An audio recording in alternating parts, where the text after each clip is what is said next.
Dr. Vivian Balakrishnan, Minister MCYS, Dr. Amy Kaur, Chairman of REACH, members of the REACH community, ladies and gentlemen. I'm very happy to participate in this forum for REACH contributors. And I congratulate those who are receiving awards from REACH today. And I thank you all for your ideas and views. And we look forward to a fruitful dialogue later on. The government is keen to engage Singaporeans to talk about the issues which affect our lives. We encourage Singaporeans to speak up to help to shape our future. Your views give us a sense of how Singaporeans feel, what their sentiments are, and also give us ideas how we can do better. Obviously, we can't do everything which everybody asks us to do, because there will be many views, many suggestions, and we have to collate them, make sense of them, and then decide which direction we want to go. We have to carefully evaluate all the proposals and then implement those which make sense and which benefit Singapore. But we value all sincere views and especially considered suggestions. Even if the inputs do not lead to an immediate change of policy, they are still useful because they help the government to better understand the issues and to appreciate what people are concerned about. And they help to inform the public debate. They set a certain climate of opinion, of argument, defining what we should be talking about, what the trade-offs are, what are the major issues we have to decide. And then when we review and update our policies, which we do regularly, these are part of the ambience, part of the inputs, which help us to make the right choice for the next step. And then, of course, there will be new feedback, new criticisms, new suggestions, and we hope further improvements. We reach out to gather the views of Singaporeans in many ways.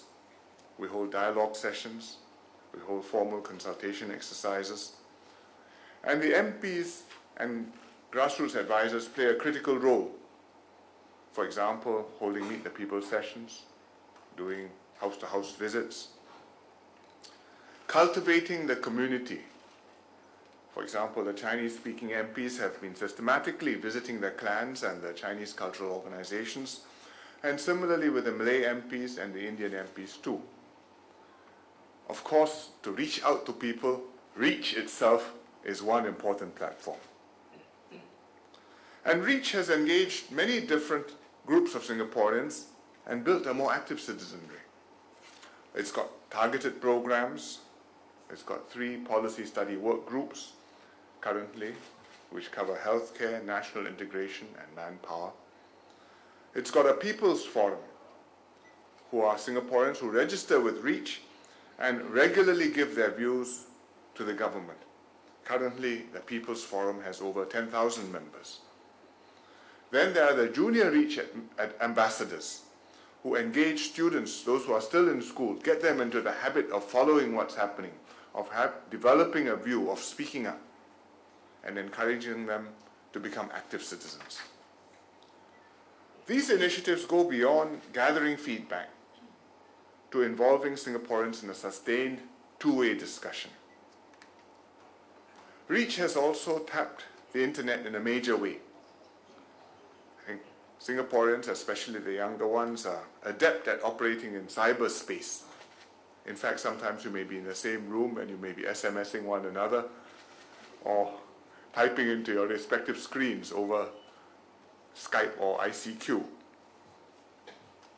Actually, by saying ICQ, I'm already out of date because nowadays you use MSN or something else. So we have to keep in touch with the younger, net-savvy generation, and therefore REACH has created digital platforms for doing this. We use social networking tools like Facebook, blogs, podcasts, Twitter. We post little snippets on YouTube and on wikis. We have a new web page called Youth Vibes. And we have dedicated microsites when some special event comes up which people will be interested in talking about, like the National Day Rally, the May Day Rally, or the budget. And this outreach has increased the feedback which REACH receives substantially. Last year, REACH got almost 27,000 inputs, most of them online. Its website received 3 times more unique visitors, and its online forums got 28% more inputs. Of course, dealing with online inputs presents its own special challenges. REACH faces them. So do other organizations, whether they're government organizations, non-government organizations, in Singapore, outside, in other countries. It's the nature of the medium. The internet is rambunctious, it's disorderly, it's often anonymous, and you have to be able to sift out what makes sense, what is valuable, from the noise, the background, the confusion which is out there. I give you 2 specific examples of interesting, I hope, examples of problems with things which have happened on the internet. One, the internet makes it easy to mount online campaigns. So when we make decisions and we evaluate the emails or the postings, we can't just count up how many we received, plus so many, minus so many, and therefore the pluses have it or the minuses have it. You have to make sense of what comes in. Take, for example, last year, during the Aware saga. The battle was in the newspapers and also online. And I received many emails from the opposing camps. And many of the emails were identical. Exactly the same letter, word for word. Obviously, somebody cut and pasted from a template. And that's not just my surmise, it's a fact, because some of them didn't fully cut and paste. So if you read to the bottom of the letter, you will see down there the rubric is still there. And the rubric says, please enter your name and IC number and send this to the PM. So this was not independent feedback. It was an organized campaign to lobby and to pressure the government to back one side against the other side. So there were so many, I had to create a special rule for my email program, so that when the emails came in, the rule says, ping, I recognize this one, put in a special folder by itself, so I can continue to do business with the rest of the mails which come in. So that's an example where you know who is sending the emails, at least I imagine most of the names were real, but it was an organized pressure campaign. There are also those where you don't quite know where the mails come from. And there's a new way of doing this now. People talk about grassroots feedback, but this technique is called astroturf. That means you make it look like grass, but actually you planted the plastic all over the field. Fake identities, and you orchestrate a campaign. And I'll give you another example. Specific example of this. The property market is very hot. And recently there have been many emails and postings criticizing the government on property prices. They circulate all over, I'm sure you've got them. Well written, cogently argued, obviously by somebody with knowledge of the property market. We received many of such emails. I, the ministers, and if you look at the CC list, long CC list, all published, all put down there so as to impress us, to know that a lot of people receive this very important message.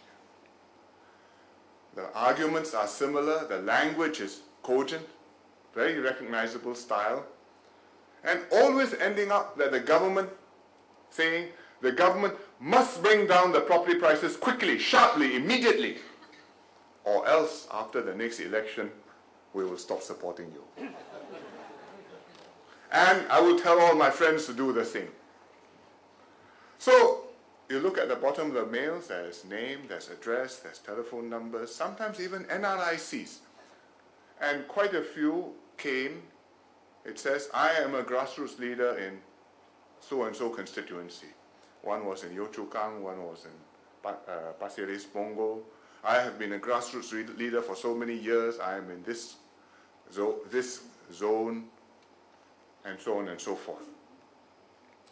But we became a little bit suspicious because, firstly, the language was excellent. No Singlish. Secondly, the tone and the content was very consistent. So we replied to these emails. Service standards, you must always reply. And we invited the writers to come down to meet us in person to discuss their concerns. They never turned up, never responded. So we decided to check the names and the IC numbers. They were not real ones. And when they said there's a grassroots leader, we decided to ask the grassroots advisor, did you know your grassroots leader is writing such letters? So there were two possibilities. One, they said, yes, there is somebody who's like this, but he doesn't write letters like this because he's Chinese educated. Or, quite often, they say there's no such grassroots leader. So I don't know who was behind this campaign, but this was clearly not a straightforward feedback, consultation, discussion, dialogue, but a covert attempt to pressure the government, perhaps for personal benefit. And in the process also to confuse the public as to what Singaporeans think. We have to expect to see such astroturf from time to time. And we must learn to tell the difference between real green grass and astroturf, and assess online contents critically and carefully.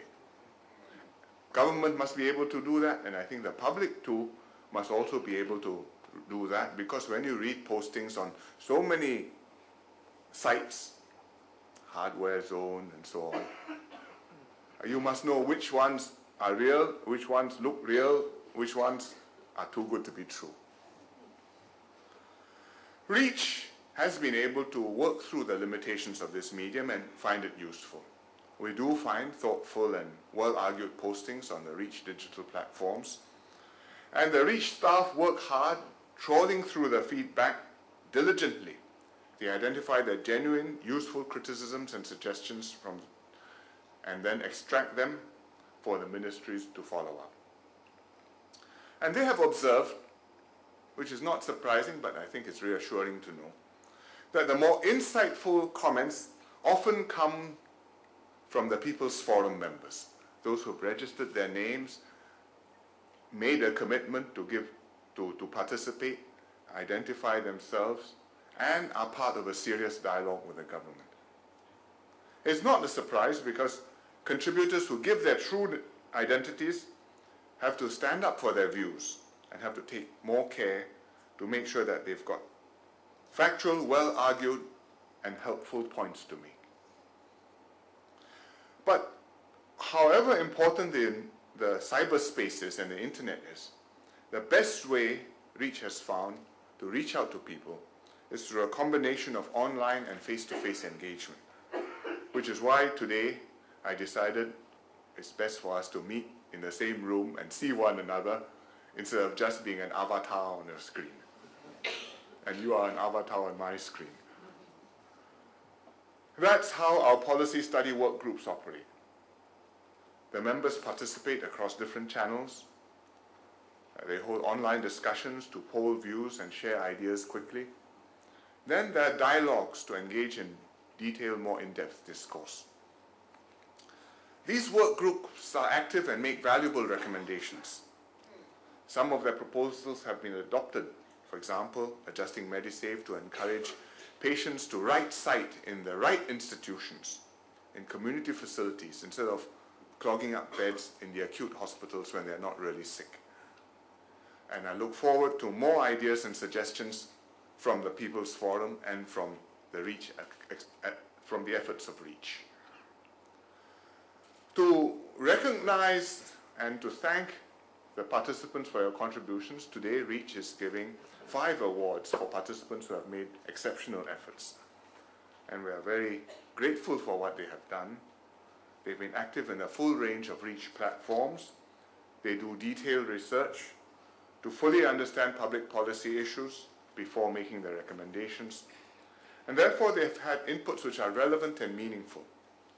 And these are wide-ranging suggestions, from engaging youth to employing seniors, from improving our healthcare system to enhancing CPF life. Often they've been critical of government policies, but we welcome this criticism because these well-intended, well-considered, well-expressed views are much appreciated by the government. I would urge others to emulate their example. If you have good ideas or serious concerns, do come forward with them, especially through REACH. Don't just do it on hot topics like the $100 entrance fee.